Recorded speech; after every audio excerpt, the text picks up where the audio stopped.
Muy buenas tardes, estimados profesionales. Tengan una muy buena tarde y sean bienvenidos una vez más a un nuevo tema de capacitación que llega gracias a la Gremial de Proveedores de Insumos Agrícolas Gremiagro en coordinaciones con la Facultad de Ciencias Ambientales Agrícolas de la Universidad Rafael Andívar. En especial, el agradecimiento al ingeniero Luis Peñate. Yo creo que ya se estará uniendo con nosotros en unos momentitos. El día de hoy vamos a estar viendo un tema con el ingeniero químico que ya lo conocen ustedes, que es el ingeniero Cristian Rossi. El tema de hoy son propiedades, ahí está. En la pantalla pueden ver, son propiedades físicas del suelo. Así que sin más, solo les recuerdo dejar sus comentarios o dudas en la bandeja de preguntas y respuestas, o bien ya sea en el chat para que al final del tema del día de hoy lo podamos discutir. Sean bienvenidos todos y entonces, ingeniero Rossi, el tiempo es suyo. Muchas gracias, Estefanía. Como siempre, es un gran gusto estar con ustedes y para dar continuidad con el tema que estamos trabajando sobre la salud del suelo. Este segundo módulo corresponde, como ya se indicó, a las propiedades físicas del suelo. Como recordarán, partimos de la premisa de buscar todos los elementos que contribuyen a la salud del suelo y por supuesto estas propiedades físicas son muy importantes junto con las propiedades químicas y con las propiedades biológicas.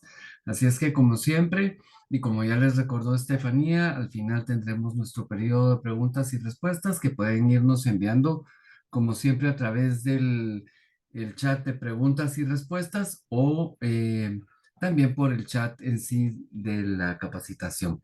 Así es que sin más, voy a proceder a apagar el video para tener una mejor señal, siempre disculpándonos si en algún momento pues hay algún inconveniente porque hemos estado teniendo problemas de comunicación y voy a encender el puntero también.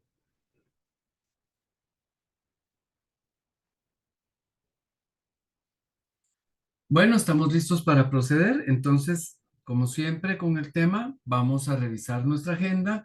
La agenda pues empieza con las propiedades físicas del suelo, una revisión de las mismas, hablar un poco de la textura, de la estructura, la porosidad, los efectos del agua sobre precisamente las características físicas del suelo, los efectos del aire, los agregados, la importancia que tienen los mismos, las conclusiones que siempre sacamos al final y una vista rápida por las referencias por si ustedes quieren tomar nota de ellas o de algunas de ellas, así es que van a estar disponibles.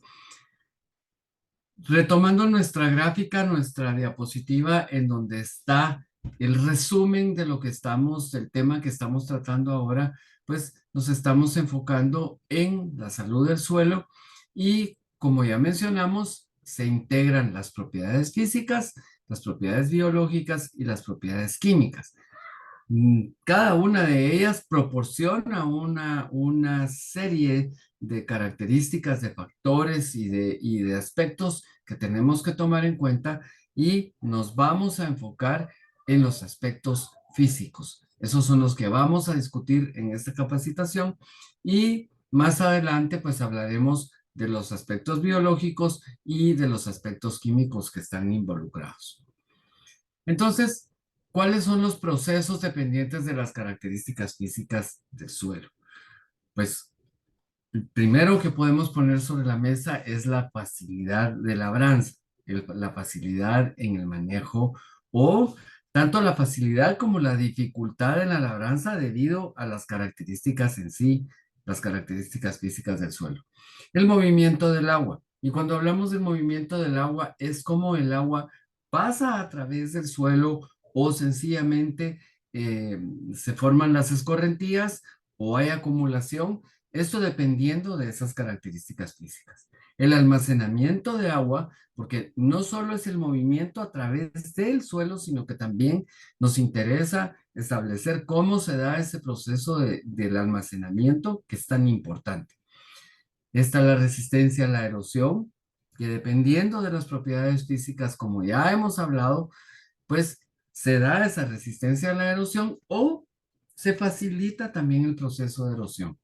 Luego está la aireación, la cantidad de aire que puede retenerse adentro del suelo, el soporte para las raíces. Recordemos que también la raíz pues se va a desarrollar de mejor manera o va a limitarse su desarrollo de acuerdo a las características físicas.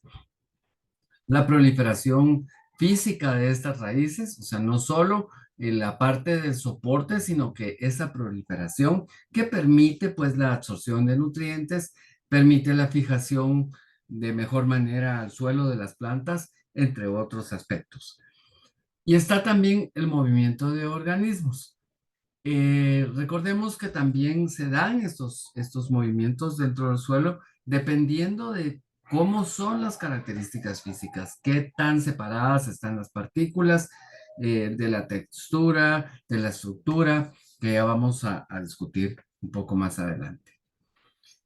Si tenemos o recolectamos muestras de los diferentes tipos de suelo que tenemos disponibles, pues vamos a obtener más o menos una colección como la que estamos viendo en la pantalla.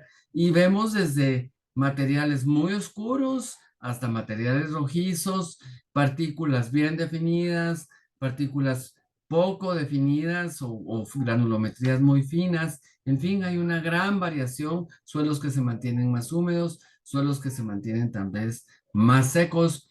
Entonces, podemos distinguir de acuerdo a las características del suelo, cómo se van a comportar, cómo están integrados, cómo es su textura, cómo es su estructura. Y lo importante es que podamos reconocerlas mientras más experiencia tengamos viéndolas y conociendo las características, pues mejor será esta apreciación y el aprovechamiento del mismo. Nuevamente vemos la gráfica que ya hemos discutido varias veces con respecto a cómo es, en este caso, la composición de un franco superficial con una buena condición para sembrar. Y entonces vemos que aparece en la gráfica un porcentaje del 25% de aire, un porcentaje del 25% de agua, un 45% de minerales y un 5% de material orgánico. Partiendo de esto, podemos entonces ya empezar a analizar cómo están relacionadas las propiedades físicas del suelo. Y aquí en la gráfica pues tenemos las más importantes, ¿verdad? Que el suelo puede depender de su porosidad, de su estructura, de su textura, de su profundidad. Como ya mencioné, pues las características principales, y es necesario comprender estas características para el manejo adecuado del suelo. Y no solo es el manejo, ¿verdad? Sino que es el aprovechamiento del suelo. También hay una relación directa de estas propiedades que discutimos con el crecimiento vegetal y por supuesto con la proliferación de microorganismos, y el manejo inadecuado de estas propiedades podría afectar el correcto desarrollo de los cultivos. Es que si no sabemos cómo manejar estas condiciones, pues, o reconocerlas, porque hay algunas de ellas que no se pueden cambiar, como por ejemplo la textura. Esa no la podemos cambiar así tan fácil, mejor dicho, no se puede cambiar. Entonces, eso nos puede afectar en el correcto desarrollo de nuestros cultivos. Me pareció muy interesante compartir con ustedes esta gráfica que me imagino que la han visto tal vez de diferentes maneras, pero me gusta mucho porque es un resumen entre todos los tipos de suelo y cómo están catalogados dependiendo de sus texturas, em, y cómo de diferentes estructuras, pero los podemos ver, o sea, podemos ver cómo cambian esas características, por ejemplo, tan notorio una grava de un suelo arenoso, o por otro lado, un suelo volcánico, ¿verdad? Un suelo ígneo volcánico, en donde pues las características, el color, la acidez, pues es totalmente diferente. Si hablamos un poco de la textura, y ya empezando a hablar de la materia que nos afecta y nos interesa, la textura es la medida del tamaño de las partículas básicas que conforman el suelo, pero estableciendo también una proporción relativa del contenido de arena, de limo y de la arcilla. Entonces, tenemos la medida, o sea, el tamaño, la granulometría de las partículas, pero esa proporción de los componentes de arena, de limo y de arcilla que contiene el suelo. Y para eso, pues, hacemos referencia al diagrama ternario, que es tan importante, el famoso triángulo, ¿verdad? Las coordenadas triangulares, en donde tenemos en cada uno de los vértices el 100% de cada una de las componentes. En este caso, pues estoy ubicado en el 100% de la arena. Si subimos en en el lado del triángulo hasta el vértice superior, pues vamos al porcentaje, el 100% de arcilla, y definitivamente pues aquí en este momento ya no hay componentes de arena y componentes de limo, y si bajamos hacia el vértice inferior en la pantalla del lado derecho, pues tenemos el 100% de limo. Y entonces podemos ir jugando, ¿verdad? Si nos colocamos en el centro del diagrama, pues vamos a tener un 33.3% de cada uno de los componentes. Este diagrama es importante porque nos permite, de acuerdo a la posición en la que estamos, ver los diferentes tipos de suelos que tenemos, por ejemplo, un franco arcilloso, un suelo arenoso, un franco limoso y hacia dónde nos estamos desplazando. Está el arcilloso también, ¿verdad? Y entonces, al tener este diagrama en cuenta, podemos entender cómo funciona nuestra textura. Y las propiedades físicas del suelo, en un resumen sobre la textura, nos permiten establecer en este cuadro, en este resumen, cómo se va a comportar el suelo. Entonces, está, por ejemplo, la propiedad del agua total disponible y está para las arenas, para los suelos franco-arenosos, los franco-arcillosos y las arcillas. Y podemos ir viendo, ¿verdad? Que el agua total disponible para una arena es muy bajo, abajo, para un franco-arenoso bajo a medio y así vamos cambiando, ¿verdad? Cómo van las características. Tenemos las propiedades, está el movimiento del agua, la fertilidad, la capacidad de aportar nutrientes, el lixiviado de nutrientes, la tendencia al sellado de la superficie, la tasa de calentamiento después del riego, la cohesión y la pegajosidad. Y entonces es importante tener una referencia como estas para ir comparando, dependiendo de las texturas, cómo se va a comportar el suelo para cada una de las propiedades. Sería muy bueno tener esta tabla a la mano, así es que se puede sacar una captura de pantalla.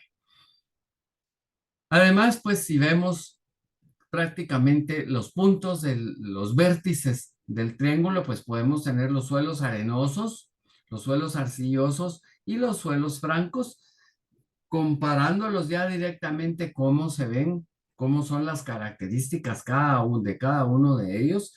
Es importante pues ponerlos a los tres extremos para ver cómo puede ir variando la textura. ¿Qué propiedades del suelo son afectadas por la textura? Bueno, primero, el movimiento del agua. El agua va a fluir más rápido en suelos arenosos. Y esto se debe precisamente pues a la separación de las partículas como tales. Recordemos que las partículas de arena, a veces muy ricas en sílices, estas son tienen muy poca capacidad de retención de agua. Y entonces, en los suelos arenosos lo que va a pasar es que va a haber una buena filtración, un buen movimiento del agua por efectos de la gravedad. Luego está la aireación. La aireación, recordemos que es la retención del aire en el suelo, que es tan importante. Recordemos que debe ser de un 25% para que haya ese intercambio gaseoso y todos los procesos metabólicos que dependen del aire, o los procesos microbiológicos de desarrollo de microorganismos que dependen del aire, la conversión de, por ejemplo, el nitrógeno en amonio y luego en nitritos y después en nitratos. Todo esto se debe, o la oxidación por la presencia de oxígeno, la liberación de CO2, la liberación de metano, en fin, son aspectos importantes de esa aireación. Y los suelos arcillosos tienen una mala aireación, y drenan deficientemente, pero los suelos arenosos pues tienen una buena aireación. La retención del agua.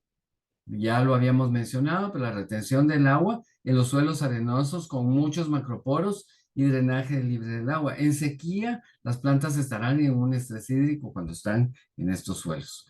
La disponibilidad de nutrientes.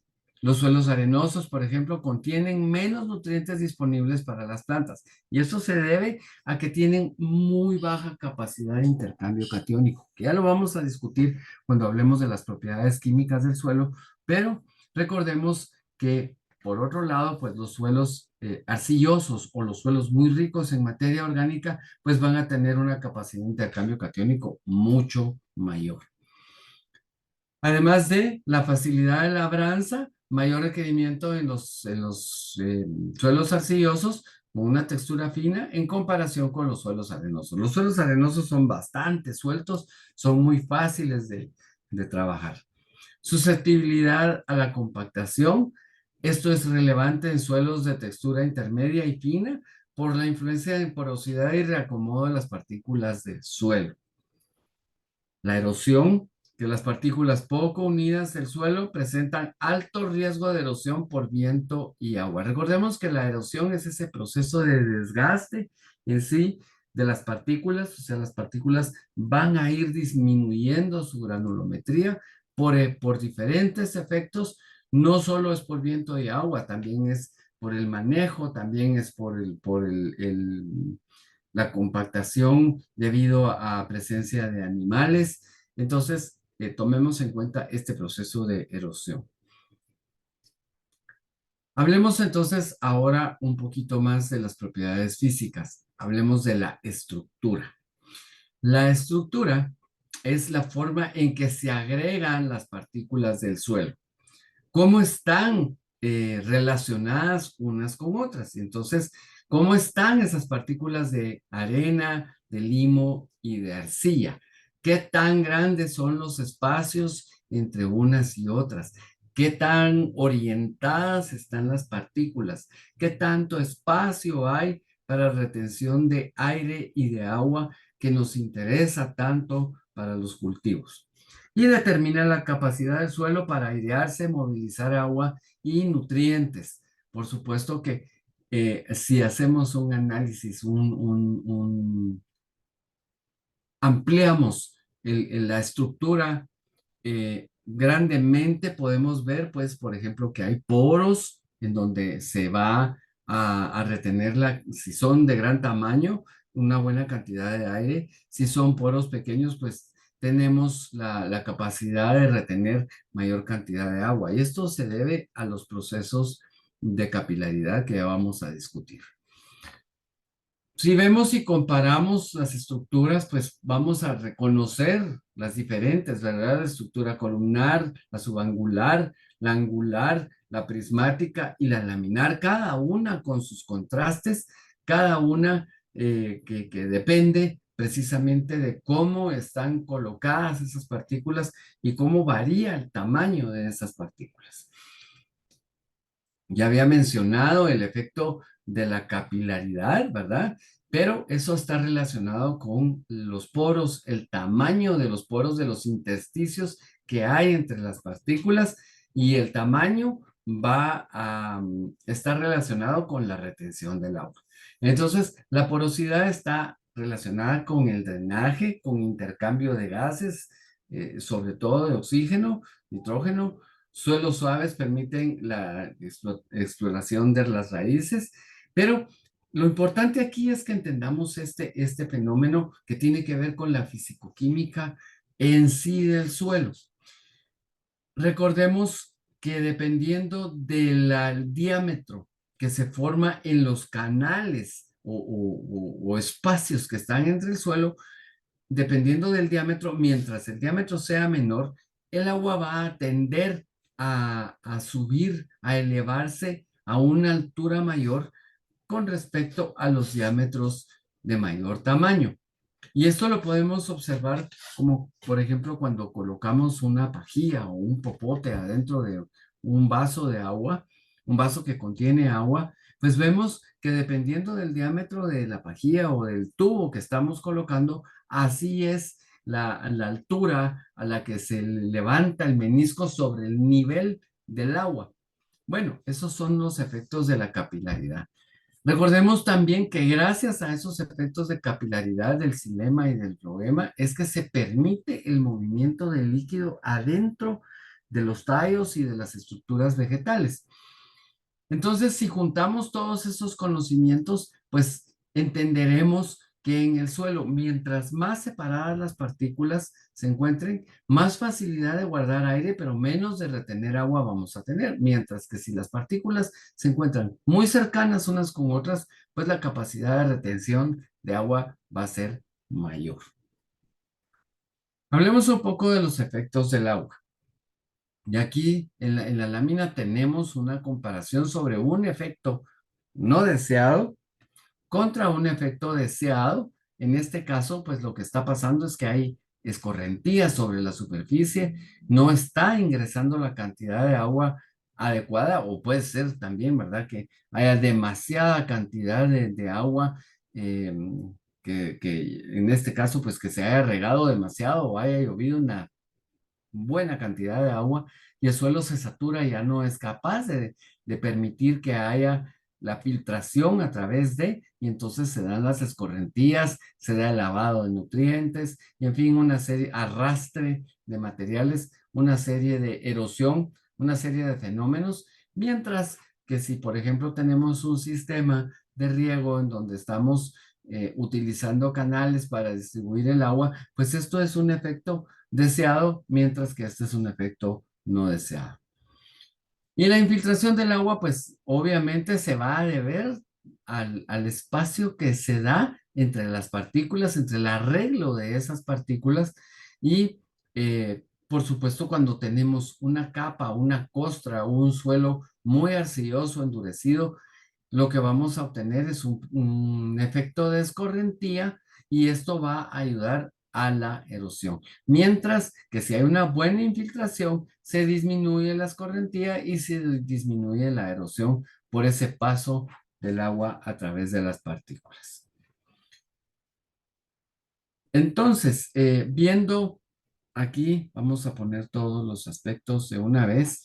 ¿Qué factores determinan la infiltración del agua? Bueno, la textura, los agregados, la cobertura vegetal y la formación de costras hidrofóbicas. Y vemos esos efectos aquí en las fotos que tenemos, que estamos planteando, ¿verdad? Importante pues reconocer qué está pasando cuando se dan esos factores que limitan o favorecen la infiltración del agua. ¿Cuáles son los efectos del aire?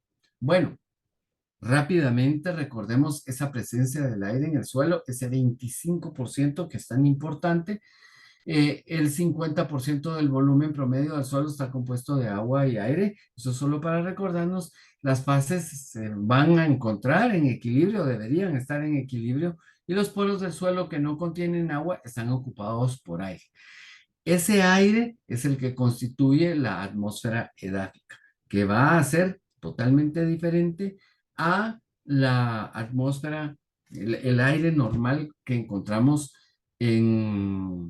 sobre la superficie de la Tierra.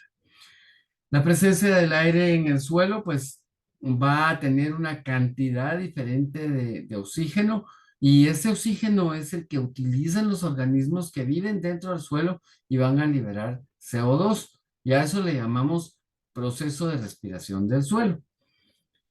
Cuando el suelo está bien aireado, el oxígeno del aire va a entrar, va a penetrar dentro del suelo y se va a liberar ese CO2 en las zonas de la raíz.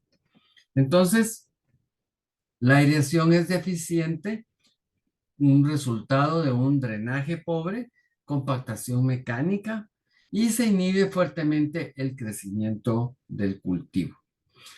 La aireación está ligada a la microporosidad cuando está en la presencia del agua y la macroporosidad con respecto al aire. Solo recordemos de esa estructura que tenemos, ¿verdad? Cómo está afectada por los intersticios, por esos espacios que hemos estado mencionando. ¿Y cómo es la composición del aire en el suelo, de la atmósfera edáfica que ya mencionamos?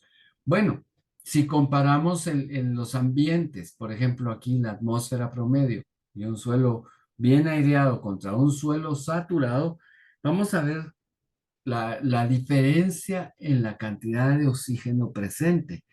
Y por ejemplo, en la composición del aire, en la atmósfera promedio hemos hablado que tenemos un 20,97%. Recordemos que es, bueno, esto es casi un 21% y el 78% restante es de nitrógeno. Un 1% es, o en este caso, ¿verdad? Lo que falta, ese 1% son todos los demás gases que se encuentran presentes en la atmósfera, mientras que en un suelo bien drenado tenemos un 20,65% de oxígeno y un 0,25% de dióxido de carbono, mientras que en la atmósfera promedio el contenido de dióxido de carbono es muy bajo, 0,03%. Recordemos pues que hay muchos otros gases en la atmósfera. En el caso del nitrógeno, pues esto debería estar alrededor del 78, aquí hay que corregir este dato, debería estar por el 78, mientras que en un suelo bien drenado estamos hablando de un 79,2. En el caso de un suelo saturado, el porcentaje de oxígeno es muy bajo porque resulta que el espacio está ocupado por agua. Hay muchísima más presencia de dióxido de carbono. El oxígeno, pues, es muchísimo, mucho más bajo. Y el nitrógeno, pues, es posible que no esté presente. ¿Cómo será la porosidad de aireación? ¿Cómo es adecuada la porosidad para que haya aireación? Cuando tenemos poros entre 9 y 60 micras, en este rango habrá conducción capilar. Pero en poros menores de 8 a 9 micras, o sea, cuando los intersticios son muy pequeños, habrá almacenamiento de agua y disponibilidad para las plantas. Entonces, tomemos en cuenta estos valores para saber qué está pasando en nuestro suelo. Los poros van a remover el exceso de humedad, o sea, es importante saber que mientras más grandes sean los poros, menos humedad se va a retener. Es necesario el drenaje superficial y profundo para un ambiente con una buena aireación. Si necesitamos mejorar la aireación, pues definitivamente tenemos que tener un buen drenaje. Y en baja aireación habrá inundación, baja o nula nitrificación o producción de nitritos, de nitratos, perdón, acumulación de amoníaco y amonio, y estos son poco usados por los cultivos. ¿Cuál es la importancia de la aireación y la porosidad? Entonces, se mantiene la actividad microbiana por la presencia correcta del oxígeno. Hay una descomposición de materia orgánica porque hay presencia de oxígeno, ¿verdad? Y hay generación de metano y todos los gases CO2, por ejemplo. Se permite el crecimiento y función de las raíces, el ingreso de nutrientes y agua a la planta, porque hay una buena filtración. Se estimula el proceso de óxido-reducción en el suelo, que es tan importante. Recordemos que el proceso de óxido-reducción no es precisamente hablar de la oxidación por oxígeno, sino que es el proceso redox, ¿verdad? El cambio de valencia entre los iones que están en el suelo, aumentando o disminuyendo el número de electrones disponibles o que se están cediendo o se están tomando en estos cationes y en estos aniones. El suelo es una gran reserva de carbono. Recordemos que es un excelente sumidero y es el doble que en los vegetales. Eso no se nos puede olvidar.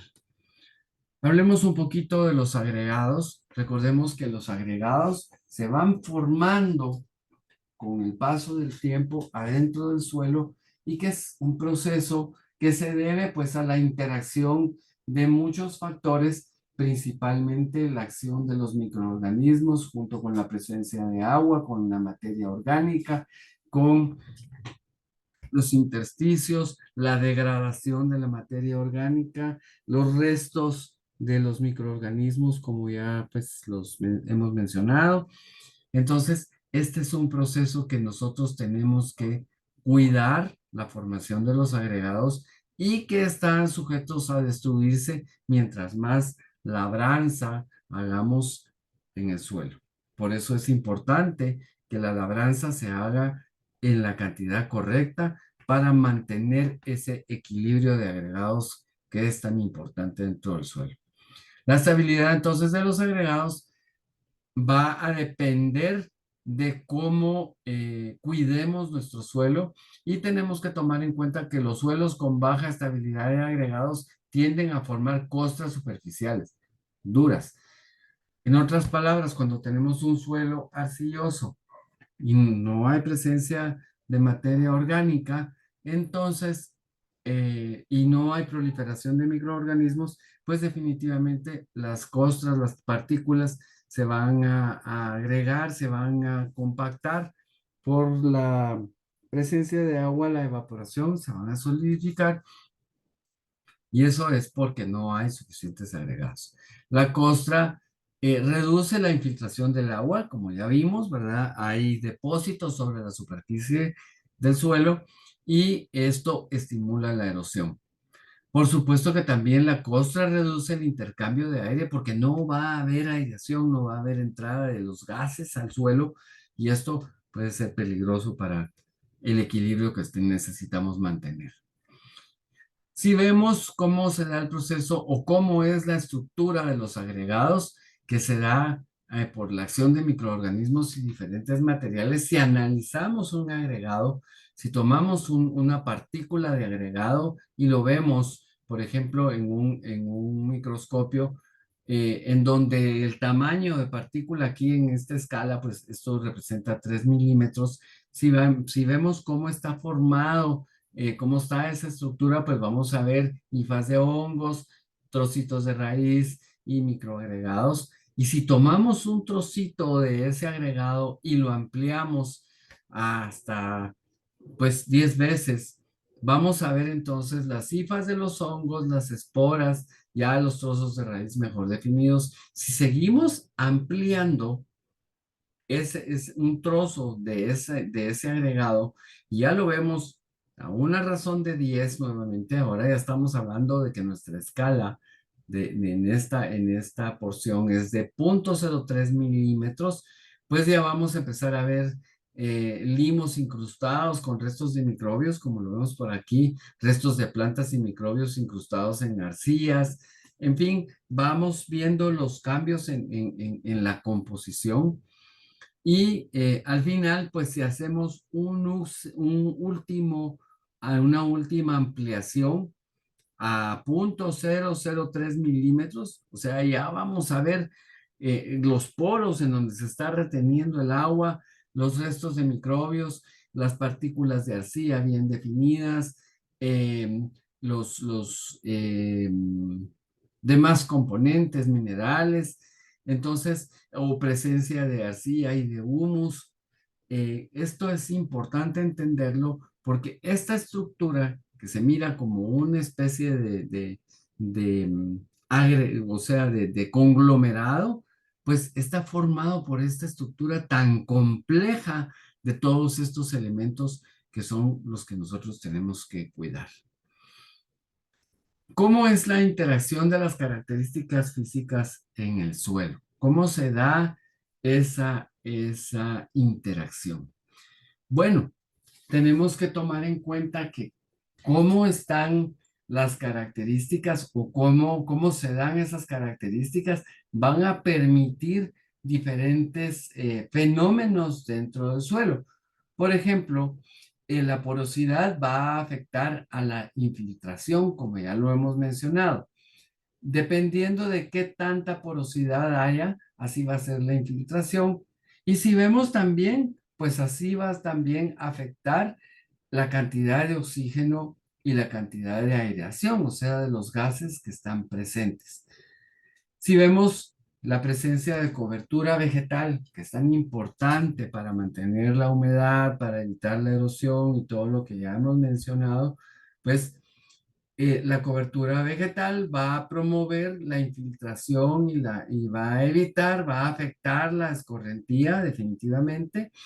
En el caso de la textura, pues va a ayudar a la infiltración y al almacenaje, o sea, va a haber un equilibrio dependiendo de la textura entre la infiltración y el almacenaje y dependiendo de la estructura, como ya sabemos que la estructura tiene que ver con el tamaño de partículas y cómo estas partículas están colocadas, entonces vamos a afectar la infiltración, el almacenaje, la escorrentía, la presencia de oxígeno y la aireación. Recordemos que nosotros podemos tener incidencia sobre la estructura. No podemos cambiar la textura, pero sí podemos modificar de alguna manera la estructura cuando, por ejemplo, hacemos la labranza o el movimiento, pues podemos estimular un poco la aireación, ¿verdad? Podemos mejorar este aspecto. ¿Y cuáles serían las limitantes entonces? La compactación, labranza, la formación de costras, el drenaje pobre y la compactación y en sí el drenaje como tal. Entonces, este es un importante resumen en donde lo que tenemos que pensar es cómo nos afectan las características que ya mencionamos, o sea, las propiedades físicas del suelo. Y si vamos a sacar las conclusiones, pues es importante que conozcamos la estructura y la textura de nuestro suelo para saber qué características va a tener el mismo y, por supuesto, qué cultivos podemos sembrar o cómo podemos aprovechar nuestro suelo para sacar mejores rendimientos. Si necesitamos un suelo, perdón, vamos a sembrar un cultivo que requiere grandes cantidades de nutrientes y grandes cantidades de agua para mantenerse activo y vivo, pues tal vez no sea la mejor opción un suelo arenoso. Si necesitamos un muy buen desarrollo de raíces y que la raíz pues se desarrolle fácilmente y que haya buena presencia de gases, pues tal vez un suelo muy arcilloso no sea el correcto. Creo que si nos sentamos a analizar qué tipo de suelo tenemos dependiendo de su textura, pues vamos a poder escoger mejor el cultivo que se pueda desarrollar de mejor manera. Obviamente que tenemos que hacer todos los análisis que van a estar relacionados ya más con la química del suelo, que lo vamos a discutir más adelante en otro módulo, y establecer esa composición del suelo y recordarnos también un poco de lo que es la fertilidad del suelo. Pero si tenemos una textura y una estructura inadecuada, pues definitivamente esto va a dificultar eh, el desarrollo de nuestros cultivos. Así es que en este primer tema de las propiedades físicas, en donde las abordamos así de una manera rápida y resumida, solo para refrescarles estos conocimientos o para indicar pues qué tan importantes son las propiedades físicas, pues lo que pretendemos es que se vierta pues todo este conocimiento o se utilice todo este material para tomarlo en cuenta y respetar ese famoso equilibrio del que tanto hemos hablado que necesitamos en el suelo para luego entender toda la parte microbiológica, la parte biológica y la parte química que vamos a discutir después. Yo me quedo hasta aquí con la información que hemos compartido con ustedes. Sé que hay muchísima más información, por lo tanto vamos a compartir nuevamente las referencias que hemos consultado para que ustedes puedan aprovecharlas y importante pues conocer si hay preguntas, si hay dudas de parte de ustedes, pero solo vamos a ver los slides de las referencias para que las puedan tomar las capturas de pantalla.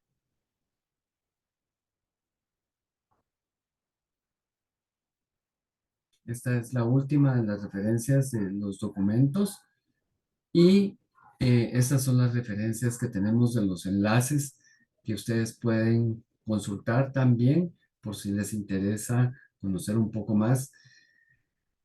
Hago la referencia también de que tenemos muchísimas más referencias que hemos consultado, pero consideramos pues que era bueno compartir con ustedes las que pusimos en la pantalla. Si hay alguna pregunta, alguna duda, si ustedes quieren algún material extra o pues están también disponibles los materiales que nosotros tenemos para compartir con ustedes. Así es que en este momento pues damos paso a las preguntas y a los comentarios, a los aportes. Así es que bienvenidos todos y me quedo pendiente, Estefanía y Luis, para ver qué tenemos en las bandejas.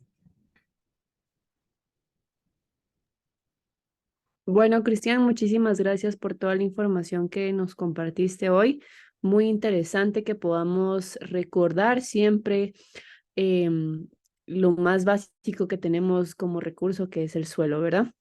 Quisiera saber, vamos a ver por acá, dice Zuli Chacón, ¿qué prácticas se pueden utilizar para mejorar la aireación del suelo?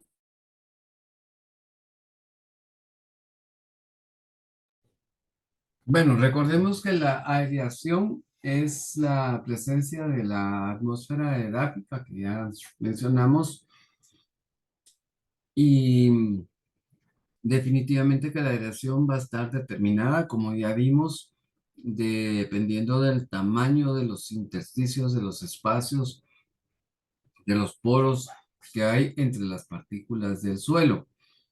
Em, Puede hacerse una labranza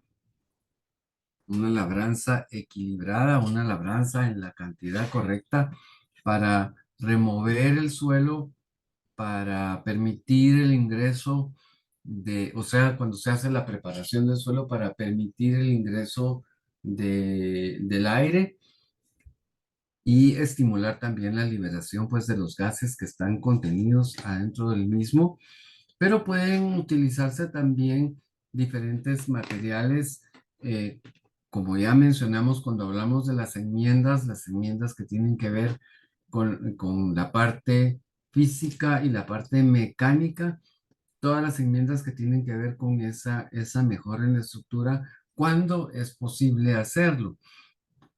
Recordemos que a veces cambiar grandes extensiones de terreno, pues suele ser no tan fácil, ¿verdad? Por razones económicas, pero pueden utilizarse diferentes técnicas. El mismo hecho también de utilizar coberturas que permitan el movimiento, o sea, o la misma penetración de las raíces de las coberturas sobre el suelo, pues eso puede ayudar también a la aireación. La misma presencia de insectos y de los seres vivos que están presentes en el suelo, pues puede también ayudar al proceso de la aireación. No sé si está suficientemente bien contestada la pregunta. Ustedes me indican.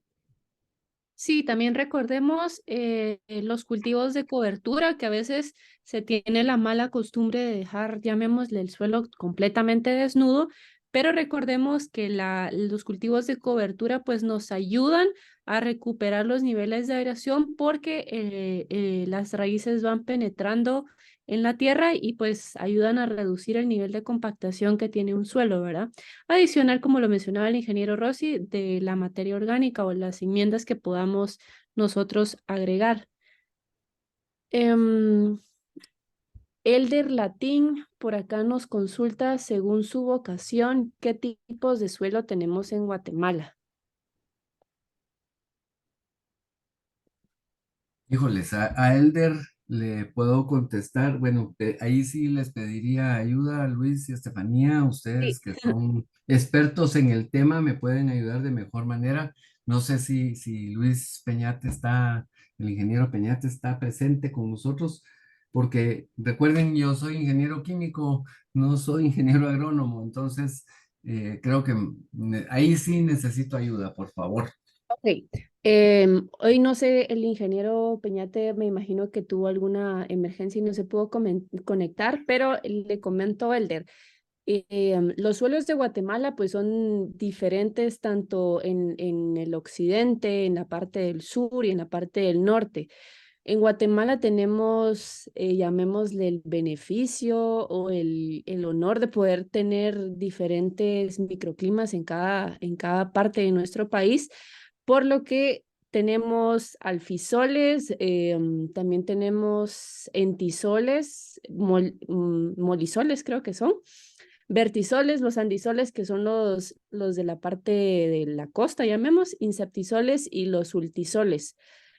Son siete diferentes órdenes, llamémosle, de los que tenemos en Guatemala y los que existen son 12. Entonces, no hay un tipo de suelo en específico, pero sí les sé decir que existen estos diferentes órdenes que obviamente por eso gozamos de tener diferentes cultivos en las diferentes partes de nuestro país, ¿verdad?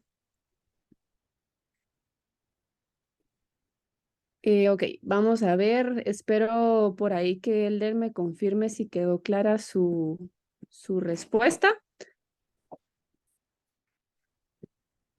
Am, uy, se me perdió por aquí una. Creo que Jorge Palma había mandado un mensaje. Aquí está. Si mi suelo tiene una estructura laminar contrario a las demás estructuras, lo que conviene es hacer mecanización intensa.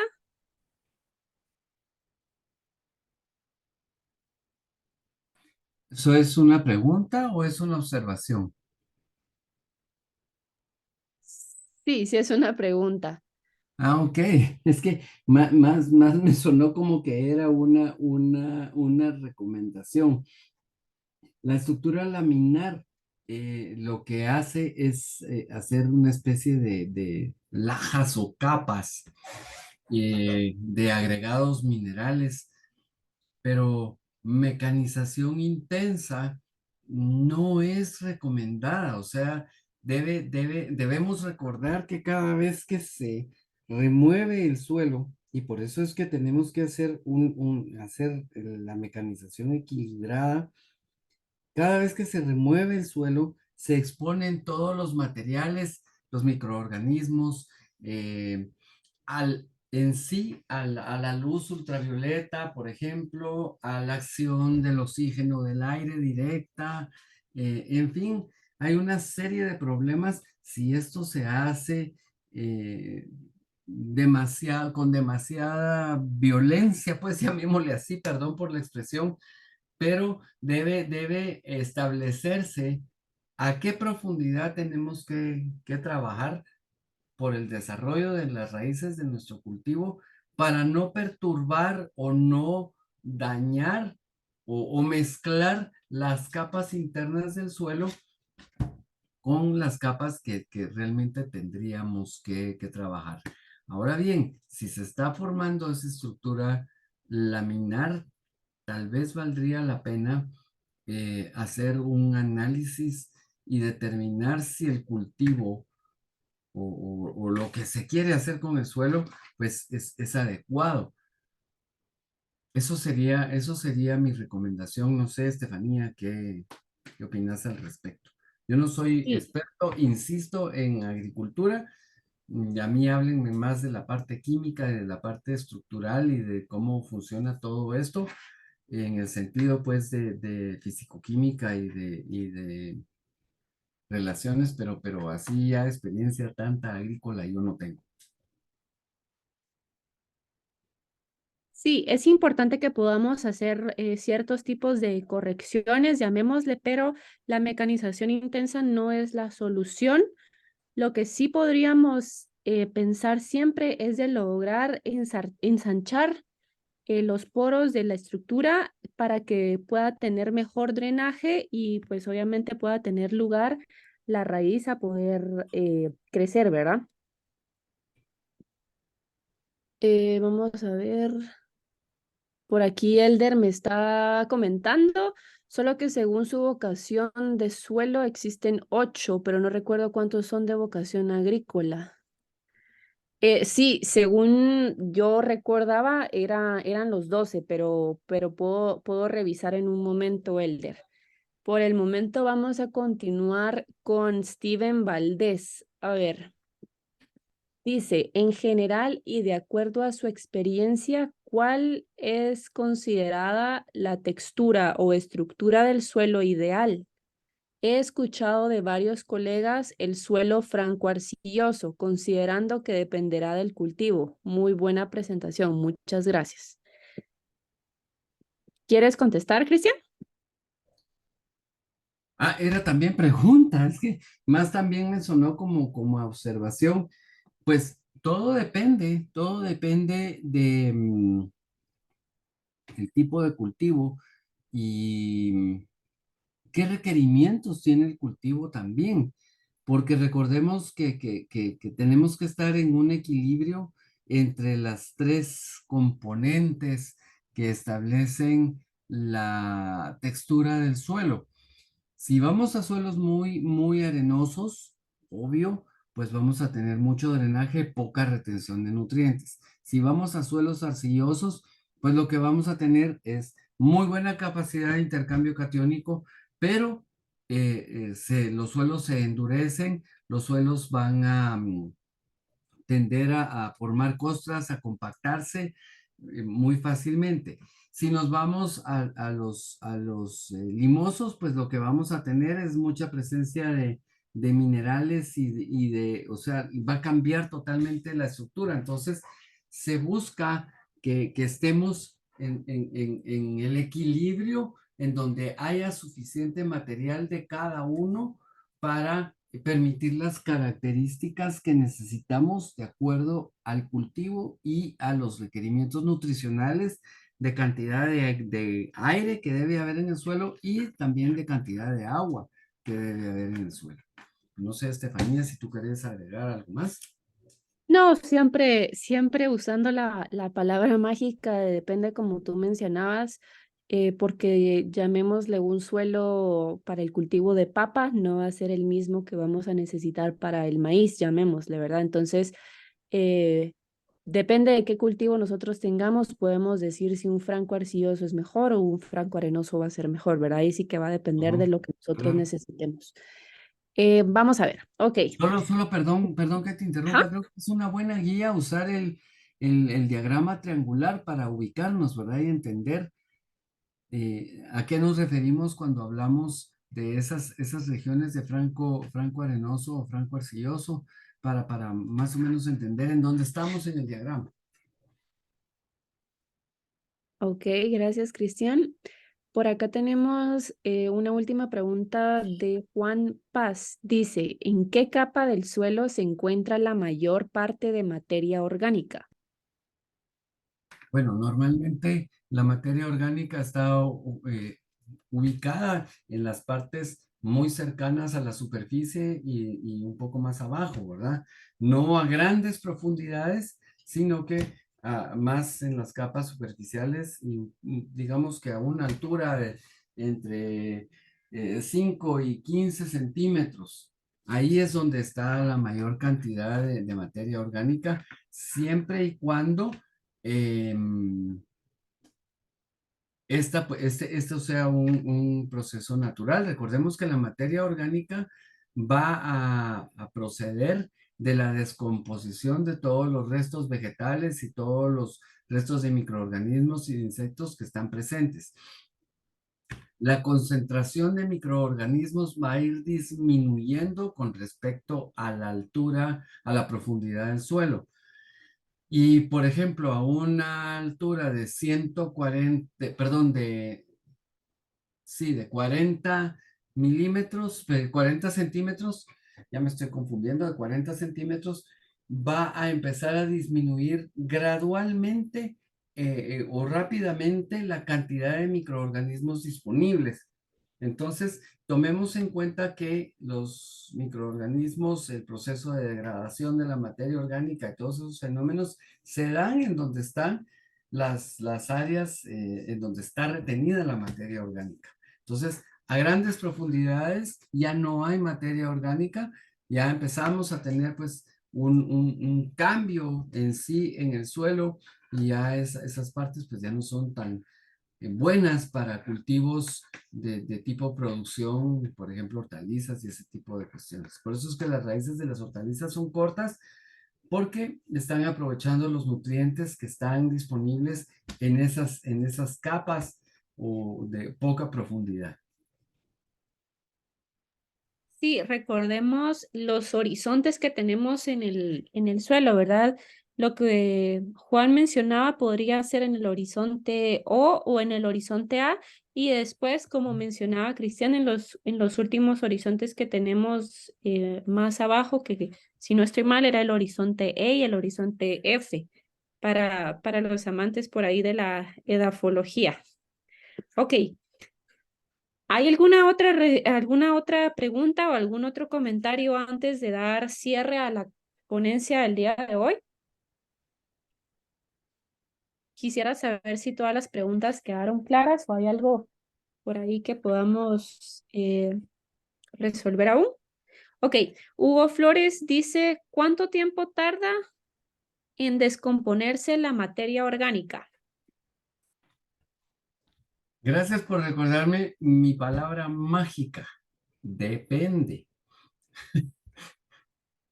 No, la pregunta es, me gustaría saber si estamos hablando de descomposición de materia orgánica cuando estamos trabajando con un compost o cuando está dentro del suelo, porque no es igual.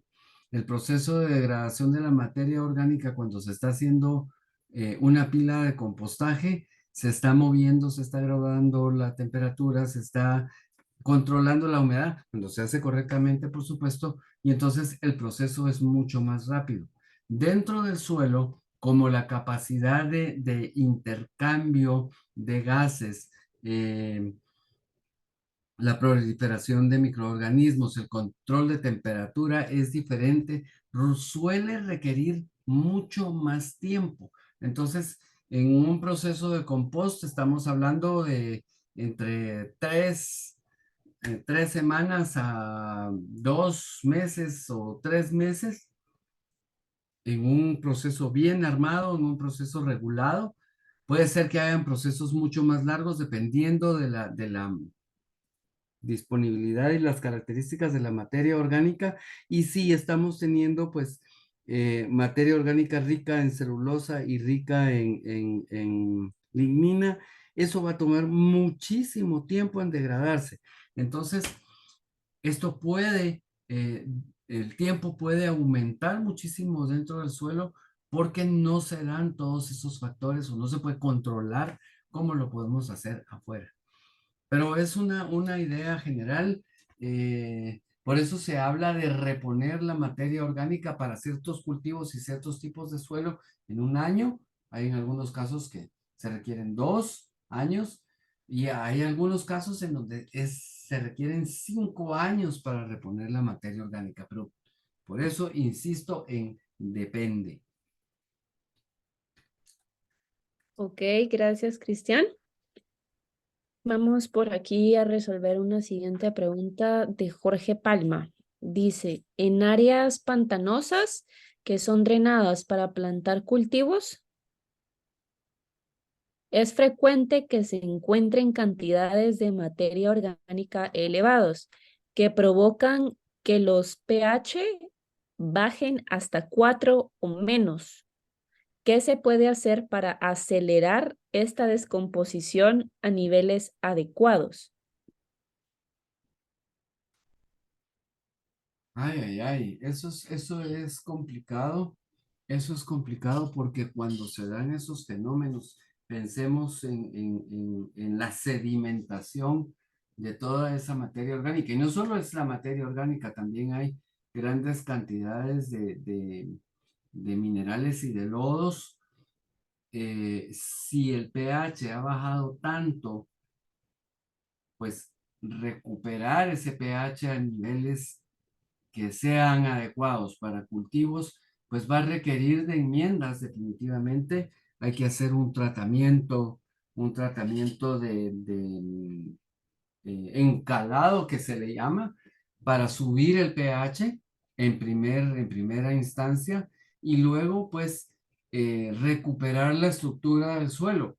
Eso va a costar un montón. Recuperar nos referimos a que haya suficiente, o sea, el tamaño de partículas cambie, porque normalmente toda esta degradación ha producido partículas muy finas y es ese lodo o sedimento que forma esas capas tan claras que se dan en los fondos de los pantanos.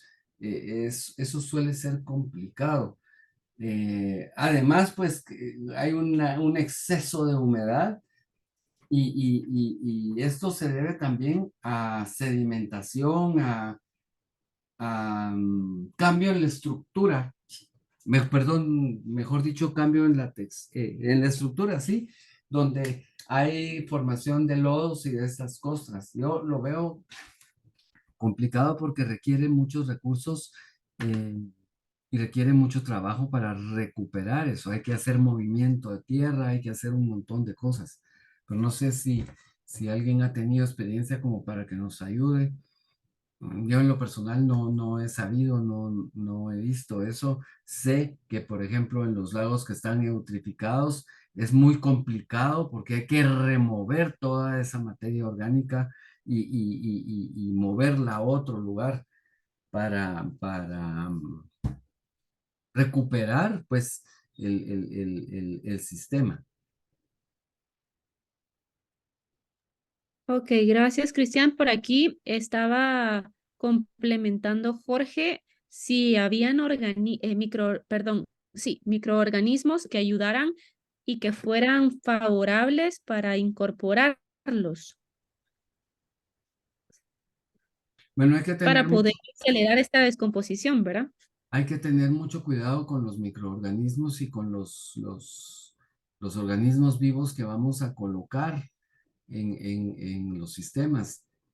Por ejemplo, solo para que ustedes vean a qué me refiero, es el caso, por ejemplo, de los lagos de Guatemala, el lago de Amatitlán, en donde hay pues un proceso de eutrificación y ahí hay una proliferación de microalgas y de algas debido al exceso de sales que están presentes y de residuos de tipo industrial y residuos de los desagües pues que van a parar al lago.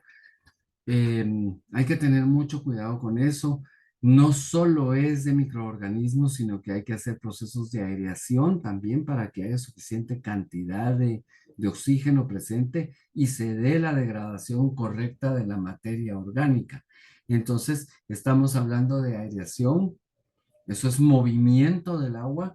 Recuerden ustedes que los sistemas naturales hacen esa oxigenación con las corrientes en los ríos, las cascadas, los rápidos, la presencia de rocas y de piedras en las corrientes, pues eso precisamente estimula la oxigenación. Entonces, no solo es colocar microorganismos, sino que también es airear para que se den los procesos aeróbicos.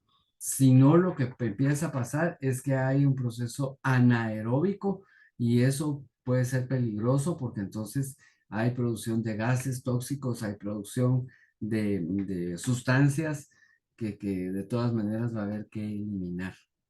Y por eso es que los reactores biológicos de tipo anaeróbico tienen que estar cerrados para que no haya emanación de gases a la atmósfera, malos olores y por supuesto contaminación, ¿verdad? Entonces, tomemos en cuenta esos aspectos. Ok, gracias, Cristian. Por el momento, pues ya no tenemos más dudas. Por lo tanto, de mi parte, solo recordar la importancia del tema que vimos hoy, la importancia de mantener nuestro suelo en las mejores condiciones para que nosotros podamos suministrarle, o ya sea el suelo que pueda suministrar todos los nutrientes necesarios para nuestras plantas, que tenga suficiente drenaje, que tengan suficiente aire, materia orgánica, agua, espacio para que crezcan las raíces, nosotros poder conocer nuestro suelo y saber si es un suelo adecuado para pues nuestro cultivo, como nos comentaba Zuli Chacón. Todos tenemos colegas que opinan cosas distintas, pero es importante que nosotros podamos investigar y de nuestro criterio propio y nuestra experiencia, pues ya tomar una decisión si es favorable el tipo de suelo, si es favorable la mecanización intensa, si es favorable ciertas prácticas agrícolas, dependiendo de nuestra meta, ¿verdad? Entonces, Cristian, no sé si quieres agregar algo más antes de dar cierre a la capacitación de hoy. Pues como siempre, Estefanía, agradecerles a todos el podernos permitir llegar con ustedes y pedirles también, como siempre, que compartan la información que compartimos, que ponemos pues sobre la mesa con ustedes para recordarles, para ampliar tal vez alguna cosa o poner las referencias para que ustedes las puedan consultar. Así es que sigan participando en las capacitaciones para poder complementar este tema y todos los temas anteriores y agradecerles en nombre de la gremial, pues el que hayan estado con nosotros esta tarde y continuemos entonces con los temas y muy buenas noches. Esperamos pues que nuestra situación esté mejor el día de mañana para todos. Ok, muchísimas gracias, Cristian. Y recordarles a todos, como mencionaba el ingeniero Rossi, ya, si no estoy mal, solo quedan 4 sesiones más, o sea, 4 miércoles más para poder terminar ya este curso que, como les comentaba, es gracias a la coordinación con el ingeniero Peñate. Entonces, para poder, pues, obtener el diploma, que al final es el fin de toda esta parte de enriquecer nuestro conocimiento, ¿verdad? Los invito a que estén pendientes del grupo de WhatsApp, que es en donde nosotros mandamos siempre el enlace y cualquier duda, pues nos pueden escribir a nuestros números por privado, porque ahí están para que ustedes los puedan ubicar. Sin más, les deseo una muy buena noche. Muchísimas gracias por su participación del día de hoy, por sus preguntas, por sus comentarios. Estos ayudan a enriquecer nuestros temas y pues también su conocimiento. Feliz noche a todos. Nos vemos la próxima semana.